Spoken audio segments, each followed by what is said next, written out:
It's Deborah Prinzing, and I'm here to welcome you all to the June Slow Flowers member virtual meetup. I'm so delighted we're all coming together, and we have a really special program to share with you.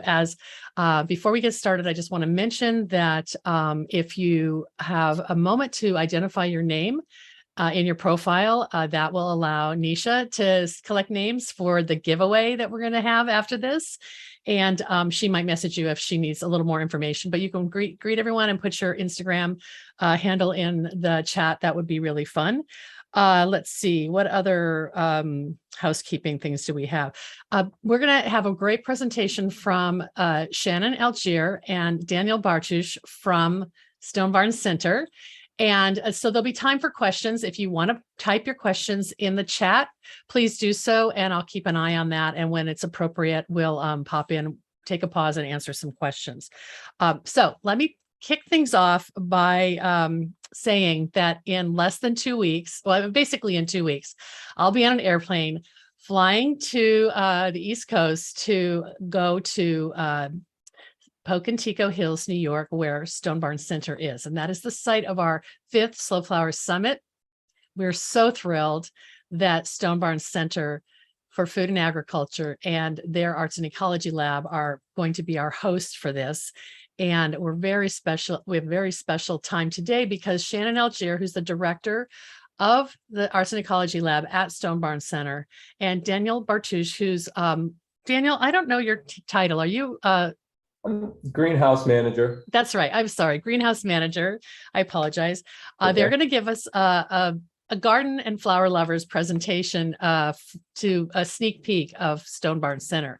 Some of you may be coming to the summit. If you're not, you can watch us vicariously because Nisha will be streaming and posting and doing all kinds of social media at Slow Flowers Summit and Slow Flowers Society on Instagram during June 26th through June 28th. And, this is just your virtual introduction. So I'm going to welcome both Shannon and Daniel. And thank you both for taking time to give us a sneak peek of what people will experience when they come to Stone Barns. Thanks so much. And I'll just start with you, Shannon.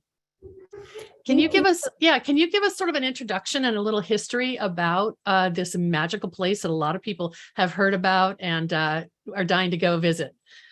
Yeah, I'd love to. And it's such an honor to be here today and to be working with Slow Flowers.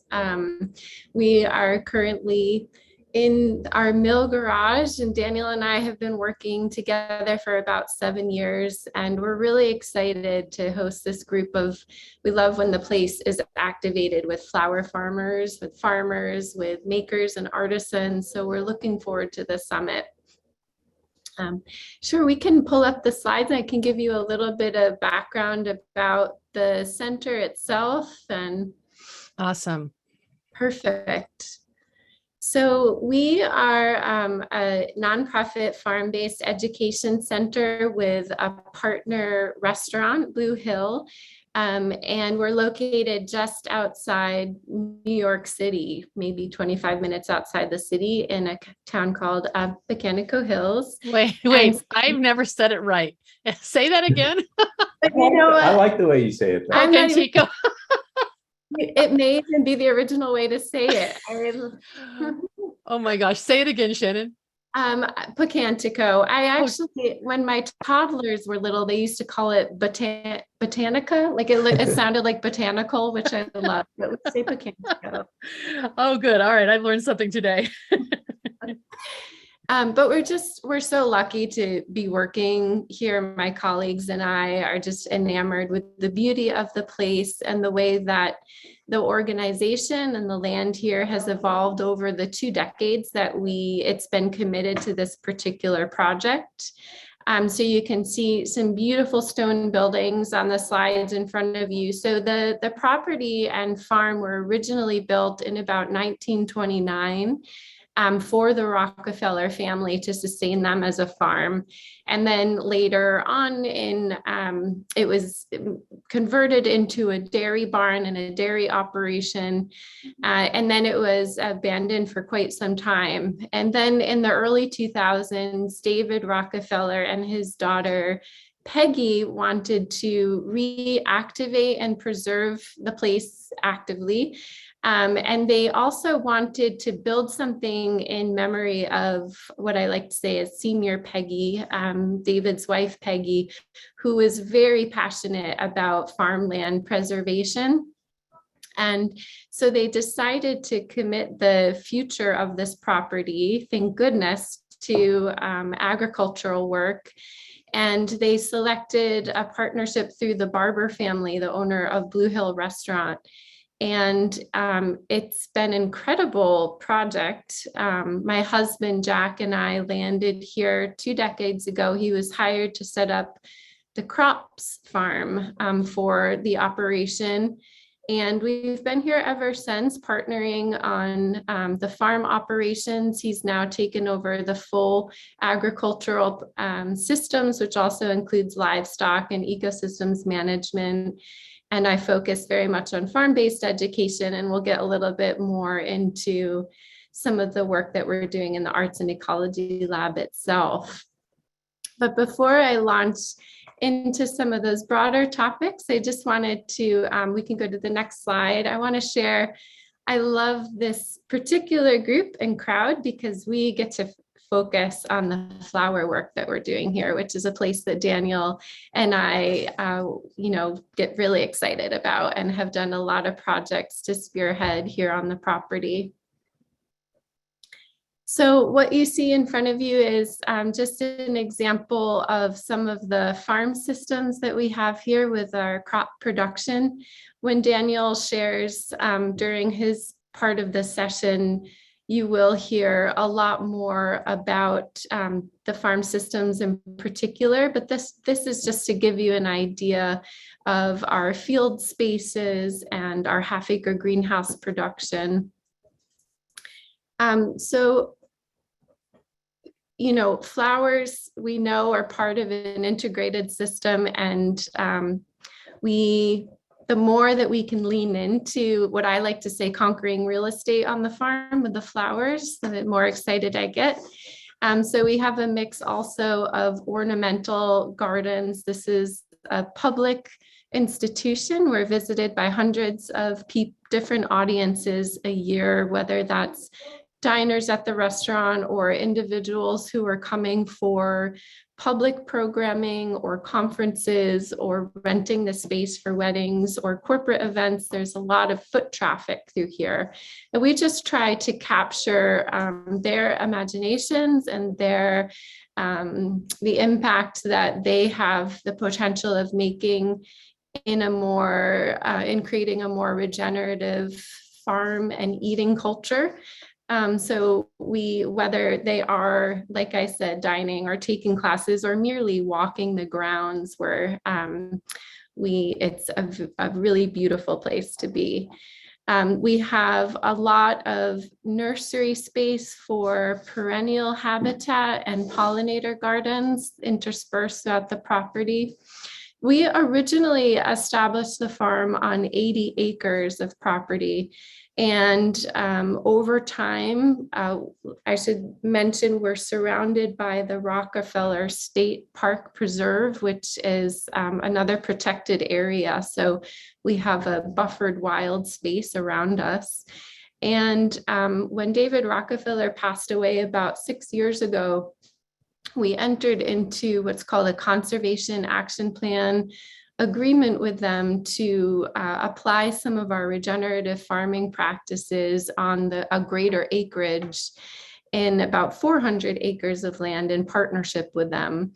And we saw regenerative agriculture working in biodiversity and using animals and livestock to manage land.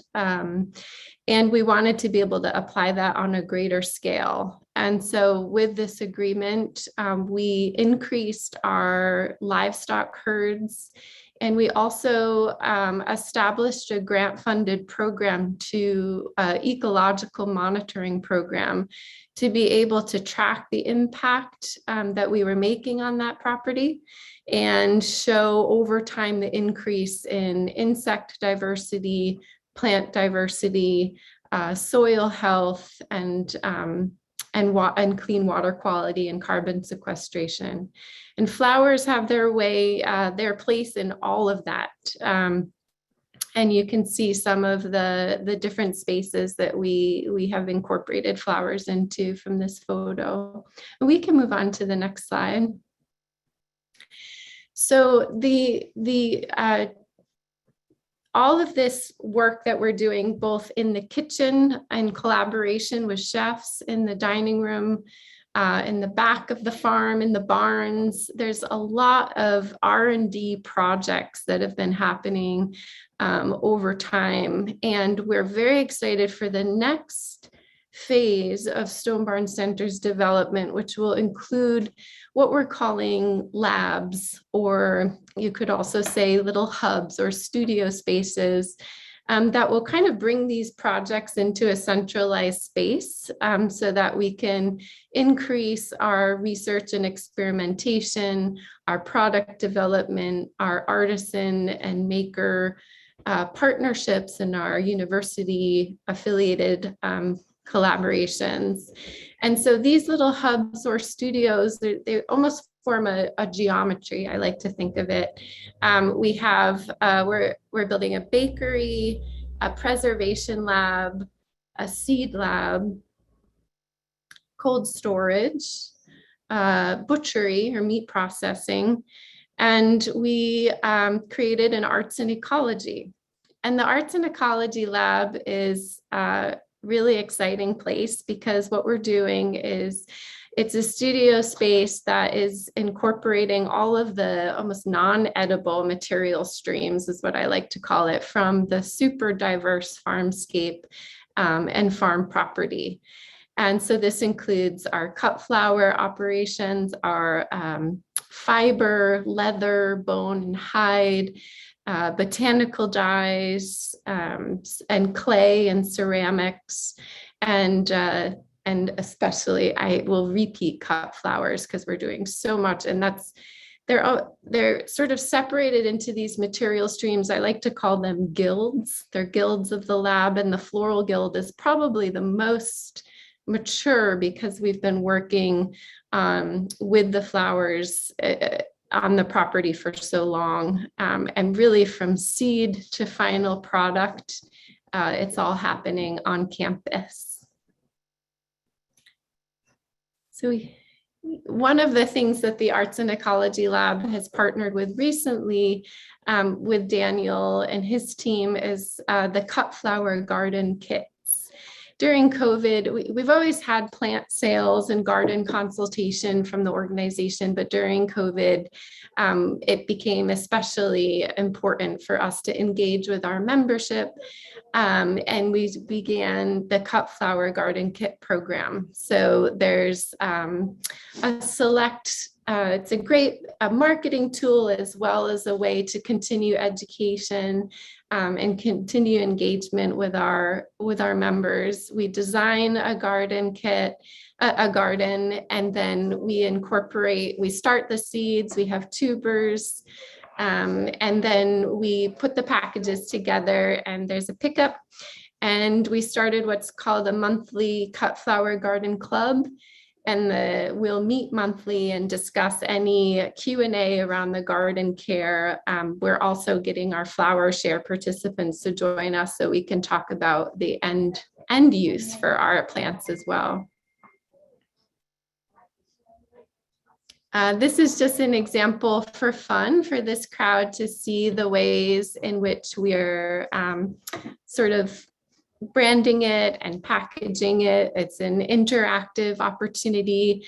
You can see the different plants that we're working with and some tips for growing.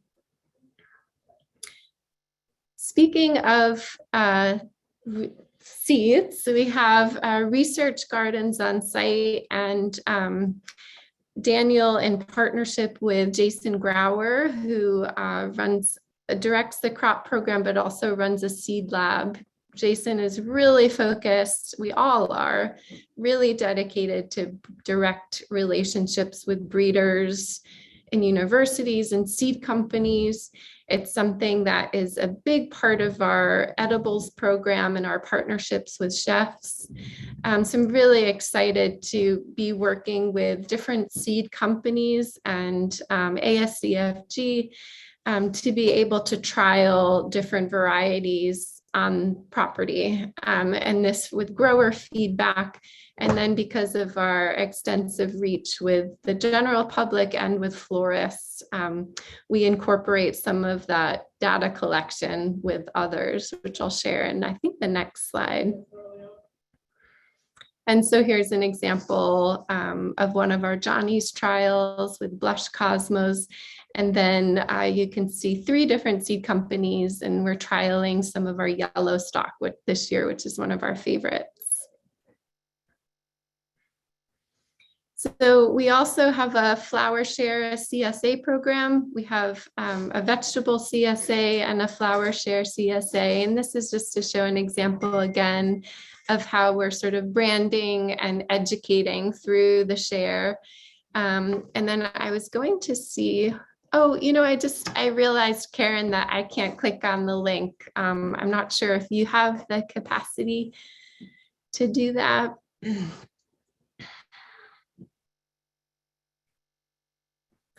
So let's see if that, oh yeah, it did, great.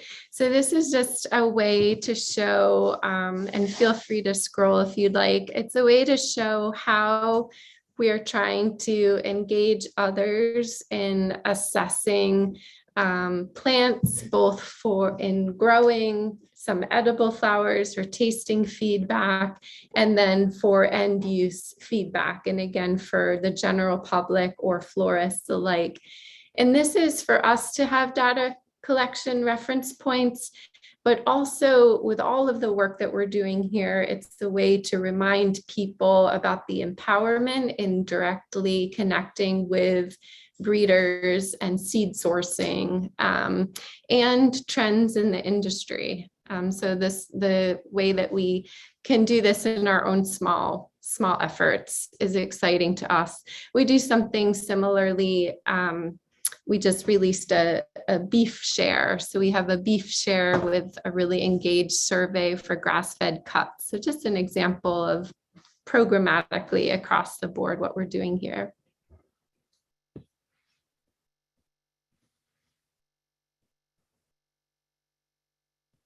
This is, again, an example to share of the branding that we're doing here, how to share information, big picture about thinking about flower sourcing, how crops fit into a greater landscape, and also how to think about aesthetics that engage directly with farm-based systems.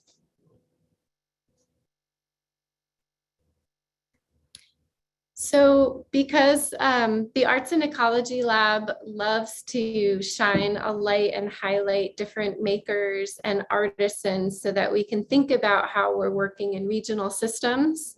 And so we had the great opportunity to do a gallery exhibit. We were transitioning from a farm store to a cafeteria. And in that space, we had a pop-up gallery for a few months.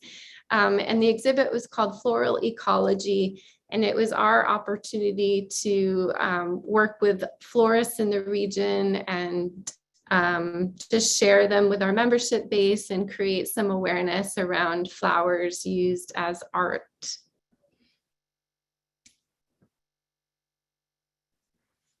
Part of the labs that we've created here are to really think about food systems change and how different materials or supply chains are impacted. And so we had what we called Community Education Wednesdays, a program I'm really excited about as part of the center. I feel very fortunate. And it was a few months where staff was incorporated into curriculum and had innovative group projects throughout the property. And each of these projects or curriculum were led by a lab leader and included different staff. So this one, Deborah was generous enough to come speak to us. We had a month-long class on slow flowers and thinking about some of the objectives you see here, how to gain a better understanding of the supply chain, flower producers, to kind of track the life of a flower, even just on campus from start to finish. We had some great speakers. You can see the participants were a great array of a supply chain in and of itself. The Blue Hill Director of Events, a pastry chef, our Stone Barns events manager, Stone Barns accountant, and a flower farmer. So it was a great sort of think tank opportunity. And we had an end of season science fair with all of our labs and group projects. And this was an example of us posting our flower project. And you can see the pastry chef made a really interesting edible flower. I think it was like a creme brulee. So again, in the lab, we're also in production. So we have florists in-house that are making the CSA shares, the dried flower production at the end of the year. And then one of the key components of the work that's happening here, I'm so excited that at the Slow Flowers Summit, everyone will meet Philippe Gouze, who is the on-campus florist, who is also director of operations for Blue Hill Restaurant, and just a really, really talented artist. And we have an amazing destination site for weddings. And this is an example of some of the floral work that he's done. So the lab is not only supplying and making for some smaller events, but also trying to capture the range of floral vendors that are coming on site to do these different weddings. And so we're looking for opportunities to work with them to consider a percentage of their work sourced from the farm, and especially also working with them on our waste streams from events. And I believe that will bring me to the next slide. So there's quite a bit of waste in events and even our own operations. And so we have different projects in the lab focused on repurposing, whether we're drying for crafts, or you can see here, and if you're coming to the summit, you will meet our botanical dyer, Glynis. She's an artist in the lab. And she's been making these some beautiful pieces using flower petals as botanical dye. So I'm going to take a breather, and really, I hope I was able to share at least a little bit about what is happening on the property when it comes to the flower program. I'm so excited that those coming to the summit will be able to experience that. And we're just doing a small part in what we can do. When you come on site, we have the opportunity to capture a full cycle from seed to end product. And that's, I'm going to turn it over to Daniel. We have a lot of other guilds on the property with these different material streams that maybe we can get back to if anyone has questions at the end. But I'm just so honored to hand it over to Daniel, because he is just an incredible farmer. He runs a beautiful operation, and it's just been such a great partnership through the years. So we're going to get in the dirt now. Shannon, thank you. Shannon, thank you so much. That was so beautiful and served to just make me feel so excited to come and experience all the thoughtful and responsible care that you bring to the flowers and botanicals at Stone Barns. So anyway, I just wanted to insert that. Oh my God, I'm just my head is about to explode. It was beautiful. So I'll go off screen now. So yeah, I mean, I came here in 2011 to Stone Barns, and I actually came in as a chef, and I worked in the kitchen for 4 or 5 years. So I saw that whole side of it. So it's kind of, I never thought I would be sitting in this chair talking to you guys about flowers. I never thought that that's the path that I would go down. But here I am, and I really love it. And my role here has changed over the years. Right now I'm the greenhouse manager, and kind of like folded into that is propagation, both all the edible side of farming, so all the vegetables, tomatoes, peppers, lettuce, all of that. Propagation for flowers, propagation for all the perennials that we do. It's also managing the cultivated areas in the terrace and the greenhouse, which is, I'd say, 80% vegetables, 20% flowers. And we're also growing some flowers in the field, in the main vegetable field, which is an 8-acre space. So we kind of have like these 3 different areas that we're growing in, right? The main vegetable field, which is 8 acres, is slightly different from the greenhouse and the terrace, being that it's more tractor heavy work. So it's also the furthest away from the greenhouse, so it gets the least amount of care from me. So we're very careful about what we plant there. We plant more of the hardy type flowers there. It also allows us to do like things like biotelo, ground cover, so we can kind of eliminate a little bit of the weed pressure. So, you know, in the main vegetable field, we're growing things like zinnias, sunflowers, amaranth, really hardy things that can kind of take care of themselves. In the terrace, which is a 1/4 acre, that's probably the main place where we're growing flowers right now. And there's 5 growing spaces with 2 movable hoop houses, cold frames. So there's probably around 1,000 bed feet up there right now that are in flowers. And we utilize the movable hoop houses for overwintering. We did some experimentation with that this year. And also some of our early spring flowers go in there as well. And the terrace is BCS and hand tools, right? So BCS being a walk behind tractor. And then the main greenhouse, which is a 1/2 acre, is minimally heated. So during the winter, the heat will kick on if it gets below 35 degrees. So similar to a cold frame, but it will never freeze in the main greenhouse, right? So we have these 3 different spaces where we grow 3 different, you know, we utilize them differently because they have different characteristics that lend themselves to different flowers.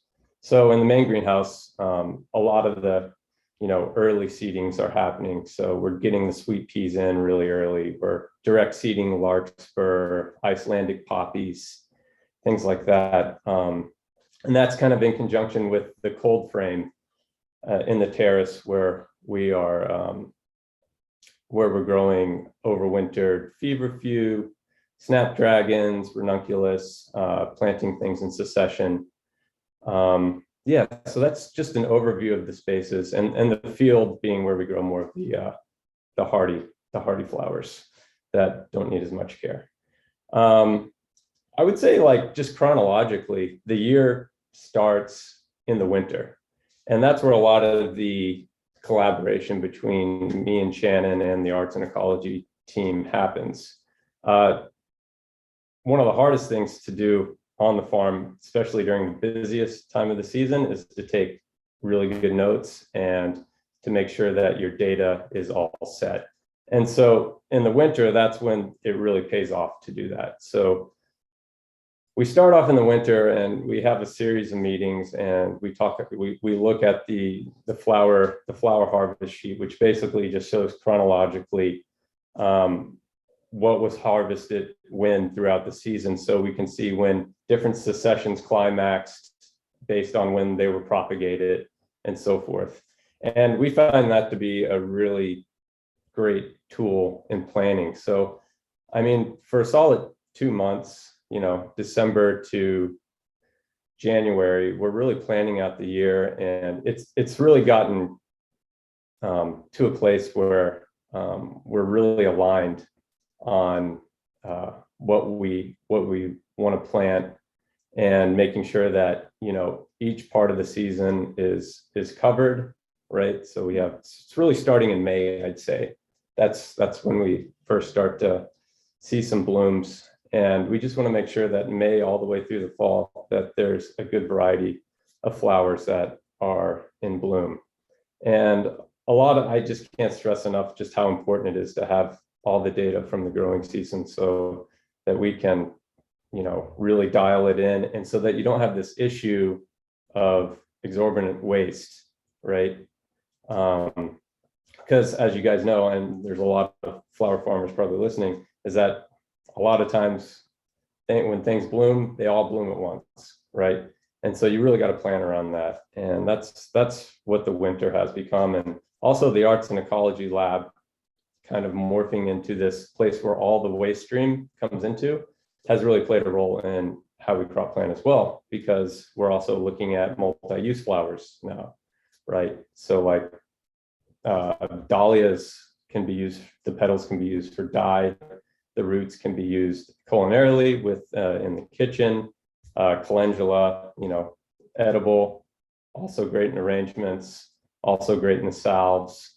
So the list goes on. And so that was something that I'd say recently in the last couple of years, we really started to look at that, how to bring in these multi-use flowers, right? We were actually just right behind me here is Nigella. You can see the seed pods. And I was looking at that one. And that's really one of my favorites, because the seeds are edible. The actual fresh blooms are beautiful. And then the seed pods are great for drying and gives us something that we can use in the winter as well. So really trying to focus on kind of these multi-use flowers, I think has recently in the last 2 years has been a lot of fun. And I think that's something that we're really going to dig into in the years to come as well, because there's a lot undiscovered there.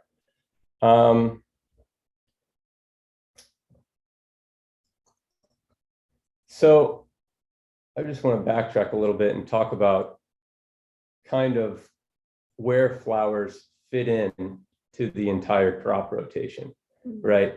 So I think many flower farms are strictly flower farms. And I think I mentioned it earlier, I would say flowers are probably 20% of what we do here, maybe even less. So in order to manage that, we don't have like a specific area where we're growing flowers. It's really, we're growing flowers amongst all the vegetables and fruits that we're growing. So it's kind of an interesting situation. So for example, in the greenhouse, there's 10 bays, let's just say 10 sections, and each section is around 600 bed feet, right? So the crop rotation is based on this 10 bays. So right now we have flowers planted in bay 2 and bay 3. Next year they'll be planted in bay 3 and bay 4. And we're treating them just like we would a tomato. So the tomatoes are planted in bay 6 right now. They won't be planted again in bay 6 for another 10 years, right? So we have this just kind of a lot of movement going on.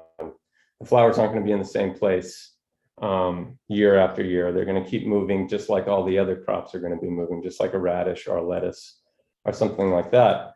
And so that kind of leads into how we amend as well. So we don't amend flowers differently than we would amend all of the other crops, right? And the reason we do that is because we don't want imbalances in the system, right? We don't want to amend specifically for flowers, and then 2 months later we're putting a vegetable on it that doesn't necessarily need those amendments. So this is kind of the tricky part of growing with in a vegetable system, but I actually think it's a lot of fun, and it really helps with diversity. It's also great for pollinators, bringing pollinators into the system.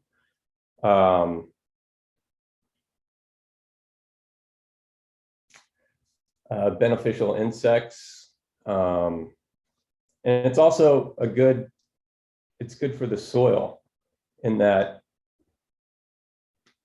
flowers, when they're actually flowering, it actually triggers the roots to grow out, right?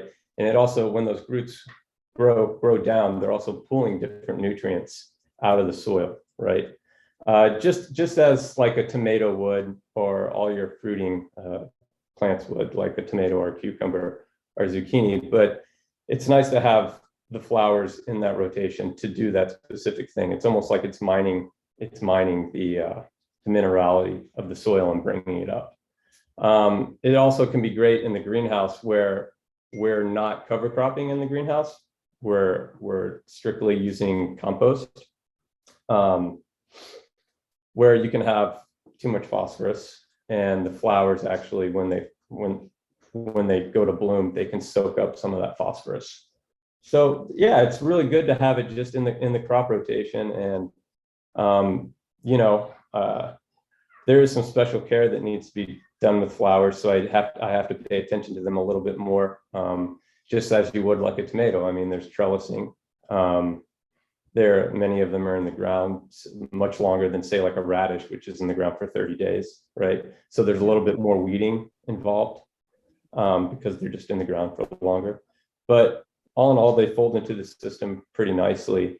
And yeah, I mean, I think it's also just culturally, from the standpoint of being able to grab one or two of the vegetable farmers and say, hey, let's go harvest some flowers for a couple hours this morning, especially if someone's having a particularly bad week. I'm laughing about it, but I think it's really important to have that kind of joy on the farm and have that beauty on the farm. And I think that's one thing that small farms can do so much better than, larger monocrop farms. We can mix all of these diverse things in, and I think it's good for us as well, not just for the soil and for the ecology. Hey, Daniel, thank you. That is fantastic. And I can't wait to tour the greenhouses and the fields with you. We just realized we have a smallish group, so we're going to just open it up, everyone to be able to ask questions if they like. Is that okay if we transition to that? Okay, I want to start with asking Daniel about, how did you move from being a chef to a farmer? Because I was poking around on Instagram and I saw your Instagram account you're still doing chef, like private cooking and culinary. I try to keep my toes dipped in it so I don't forget. But it came about, I was always interested in farming, even before I started doing it full time. I think when I really got serious about it is when I saw the connection between how good a plate of food is and how the growing techniques and the farming side of it. So I just have this theory that you can't do anything from a cooking standpoint to a perfectly ripe peach or tomato. You can't do anything to it that's going to make it better. Right. Right. The second you start to manipulate it, it's like you're already doing a disservice to the person who's going to eat it. And once I kind of had that realization, I understood how important farming was to cooking. And so I kind of just went down that rabbit hole, and then I realized that I just really like doing it. So I worked on farms, and I worked in restaurants since the time I was 18, and around 20 or 21, I started, in between jobs, I'd go work on a farm for a season. Got it. And that 2 or 3 times before I ended up at Stone Barns.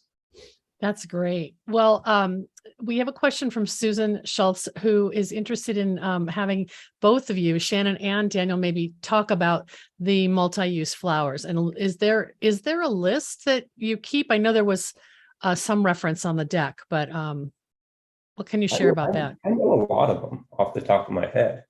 Go for it. Yeah. Get that pen ready. Yeah, Nigella, calendula, stock, dahlias, marigolds, and gem marigolds. They're kind of used differently. Nasturtiums. What else? Great point. Yeah. Well, sounds like the multi-use can go more of the edible side, but then also more of the artistic side, maybe, as Shannon had mentioned, the dye plants and the fiber plants. Yeah, actually. Well, that's great. We're going to share a replay of this video, Susan, so you can get those. And if anyone else has some thoughts, add it to the chat. I was just wondering, Shannon, if we put up the page of our day 3 programming for the summit, which Karen can do, could you just kind of walk people through what you envision for that? Because you really helped me develop the thinking for this immersion day, where basically our attendees are going to experience all these facets of the Arts and Ecology Lab and garden and greenhouse. And it's going to be really a unique programming. Yeah, we're very excited. So we're setting up stations. It's kind of based off this version of our new iteration of fundraising galas here at the center that we do in partnership with Blue Hill Restaurant, which is a roaming feast, a really beautiful thing that we put together. And this is very similar. This will be a roaming journey through the flower supply chain, if you will. So we are setting up stations on rotation. So you'll start in whatever order, and you'll get a tour of the farm. So you see Daniel here, as well as Laura Perkins. And Laura Perkins is our on-site horticulturalist, and she also runs the foraging and perennial gardens. So you'll sort of get a tour of some of the grounds with them. Glynis Cotton is pictured here, and she will have a station set up, and we'll give a demonstration on steam bundling with flower petals with some hands-on opportunity, I believe. Conor Mcginn of Conor Mcginn Studios, he is someone that we partner with. He's a ceramicist. He what I think is incredibly valuable, what we focus on in the Arts and Ecology Lab, is the design process in collaboration, and the extreme value in an end product becoming so functional and absolutely exquisite because you're working together in a feedback loop. And he does a lot of work with chefs and front of house staff, but also he's worked a lot with Philippe and other florists to co-develop vases. And so he'll be here with his wheel and some of his pieces talking about that experience. You can see Natalia Woodward pictured here as well. She's a paper maker. She will have a station, and she'll be demonstrating. She was in the restaurant industry. She was a printmaker by study, and then she began using the waste from restaurant menus and kitchen tickets and began to make paper out of them. And through the Arts and Ecology Lab collaboration, we encouraged her to consider plant materials on the farm, whether it's agricultural byproduct like wheat stalks, or she's done some work with invasives like Japanese knotweed, incorporating plant material into her paper making, and then of course flower petals. And she does quite a bit with her letterpress as well and makes invitations. So she'll have her station up as well. And then the prize in this group is Philippe Guz, and he has the most incredible practice And as I said, also director of operations of the restaurant. And he has something that's called the harvest table in the middle of this dining room, which is a converted barn in its most elegant iteration. And that harvest table, he changes weekly, seasonally, and it goes big and bold, and it's just beautiful. So another station will be in the restaurant, and he'll be demonstrating and talking about some of his work with in hospitality and that intersection between the floristry and the dining experience. That's wonderful. I just love the integration and this sort of, I know in the restaurant world, there's this term like nose to tail for, using every part of an animal you butcher, but like you're bringing that into the agriculture side with both obviously the food, but the flowers. And I think a lot of people are aspiring to integrate a program like this, even just one of these ideas into their flower business, because we are concerned about regenerative agriculture. We're concerned about waste. And I don't know, it's just like so practical and so common sense, an old world in a way. And now you're reviving it at Stone Barns as a model for everyone. We have another question from Susan asking if there are other centers for sustainable agriculture around the country similar to Stone Barns that you know of. I mean, I know that there's, in every state, there's some kind of sustainable agriculture emphasis through maybe a nonprofit, but anything like Stone Barns sounds pretty unique. I feel like we are unique because of the restaurant piece, but I do believe this is happening at different scales. And, there's definitely farm-based organizations that we look up to, Leopold Center, the Land Institute, Glenwood, which is in our own region. I've heard of some really wonderful examples in Europe, but I'm a bit smitten. I do feel like we have something quite unique here at the level that we're working. But it's so possible to replicate on different scales. Well, you talked about having members, so people can obviously there's different revenue streams, and this is I'm assuming, even though you're a nonprofit, you have this mandate to be self-sustaining. How do people join Stone Barns Center? Oh, great. I wish I had a link directly, but please go to our website. We can at least put that in the link, and there's information on membership and the different levels of membership and ways to be involved. But people join and then they get maybe access to some of the education and the private tours and that sort of thing. They do discounts at the farm stand. They get free access, parking ticket, different first access to different program registrations. And Deborah, I should mention, we're so excited. We're Carla Smith-Brown of Olive Florals. We just had a proposal for a monthly Arts and Ecology program series here at the center, and she'll be offering a flower arranging class the 29th, that same week. So we're going great. Flower weeks. Oh, I'm so glad. And I know she's going to attend the summit, so that'll be wonderful. Well, I brought up the membership thing because you had talked about the cutting garden kits that you have. And so maybe you both can, because it sounds like Daniel grows the seedlings and then the seeds are curated. And like, how do you put those together? How much do they cost? How many times do you do it a year? I think that's something we all are interested in for just another stream of revenue for a flower farmer. Sure, I'll start with some of the logistics. And so it is a once-a-year program that we offer. We also have a vegetable garden kit program. So the sales happen in spring. The cut flower kit package was a $300 package this year for about 61 plants. For 4 packets of seeds, 6 tubers, and then of course the design and we have access to email garden consultation as well as the club. And they're some of the healthiest plants. They come so healthy because of Daniel's propagation. Well, I saw them in the photos. They were Yeah. gorgeous. I think a lot of that goes back to what I was saying earlier about keeping really good crop logs and data, because it was really hard. It's really hard to time because you have a specific timeline. It's like on this day, everyone's going to pick up these plants.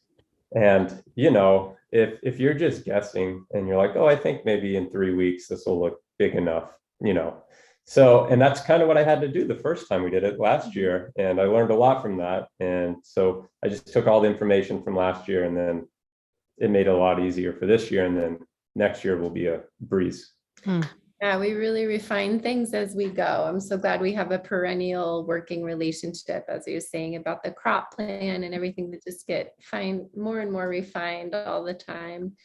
And the garden kit, we had about 50 participants this year. We have capacity, so yeah. Shannon, that's different than the people who are picking up the bouquets. Where does that fall into?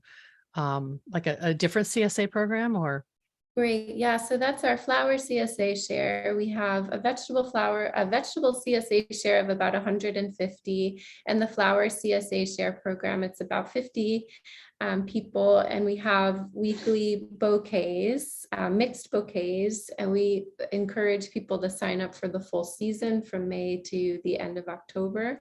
And then we have a half share program in the peak season, and an opportunity to then sign up monthly towards the end. So, wow, that's exciting. There's weekly written content in the surveys, as we shared earlier. I love it. It's really kind of giving people a behind the scenes relationship with this, famed institution, to realize you are a working farm and you do research and, product development, and you're trying to elevate sustainable agriculture through many channels. So yeah, it's not just food on a plate. It's the whole story behind it that I think is exciting. I appreciate that you say that, Deborah, because it really is so important. I think of it in thirds. We developed the farm based on innovation and experimentation. A third, and really production. If we can't, we have to walk the talk. And really, and so production and business development, and then a third, community service or education. And we can just keep moving forward with those, with that dial turned, then we're doing something. Yeah, you are.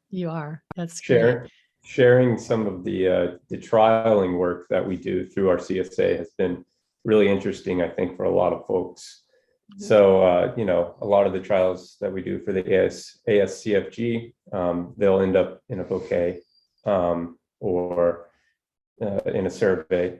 And same with the vegetables, right? So vegetables that we're trialing will be in the CSA box as well.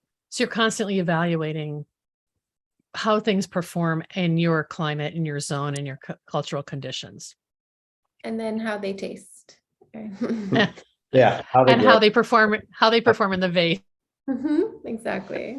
Yeah, that's so cool. I think the one other thing that came to mind when you were talking about the greenhouse rotation and all, and the fields, roughly how many new introductions in your flower growing would you add in a year? Would you retire some varieties and introduce new ones? Yeah, I mean, I really need to look at the crop log to give you an exact number, but I would say we stick to types like, say, stock, right? Yeah. We have like 2 or 3 varieties of stock that are kind of our standards that we grow, that we know we're going to use and we know we really like and we know they perform well. And then, like, for example, this year, I think we grew like 17 trials. Wow. Something like that. And it's good to have the stock that we know performs well right next to the trials so that we can evaluate the two, right? So a lot of times it's using, flowers that, varieties of flowers that we've used before, but then integrating the trials into it. We're pretty rigorous about that. In fact, just an interesting side story, the Milla Stop series, Milla. So we trialed some with ASCFG last year, and they had a really beautiful, I think it's the Cool Pink. Yeah, Mila Light Pink. Mila Light Pink, and we loved it. It performed so well in the trial. So we purchased seeds this year, and then we also reached out to some seed companies to go further into the Mila series to learn more about the plant and what other varieties they have. To our surprise, the other Milas in the series are not performing that great. And then side by side, Mila Light Pink is just going gangbusters. So it's just really helpful to learn and to trial, and then whether it makes the cut or not, and just keep trying to innovate the different variety selections. So I love walking around the property with a chef or a florist. They can point things out. They can talk about things they like to use, and so informative for the farm. Well, that's a tip. I think we're all going to be ordering that seed now. Thanks for the endorsement. That's awesome. Well, you two have been so inspiring and so generous with your time. I can't wait to see you both in a few weeks. And I want to just say that we always have giveaways at our monthly meetups, and all kinds of things that I either pull out of the garage or we get from one of our speakers. But we decided today that we'll have one giveaway, which will be the swag bag, the tote bag that our attendees of the summit receive with all kinds of floral goodies. And so if you win it and you're already coming to the summit, you get an extra one to give away to someone. But if you're not able to attend, this will give you a little bit of a connection to this year's summit. So Nisha will pull names, and we'll announce that next week. We are taking the summer off as we did last year. Summer's just too busy for flower farmers and floral designers to set aside this hour on Fridays. So we are coming back in September, and the date is September 9th. And we are excited about that session because it's going to focus on a number of guests who are flower farmers who have recently opened their own retail stores, which is a kind of a counter trend that really surprised us. And we want to talk about that and just hear their stories. So thank you all. Shannon and Daniel, you really inspired us. I want to thank you so much. And the resources that you shared people will be able to see, and they watch the replay video. And we'll see you all in September. And those of you coming to the summit, I'll see you in a few weeks. So thank you all so much. Take care. Have a great weekend.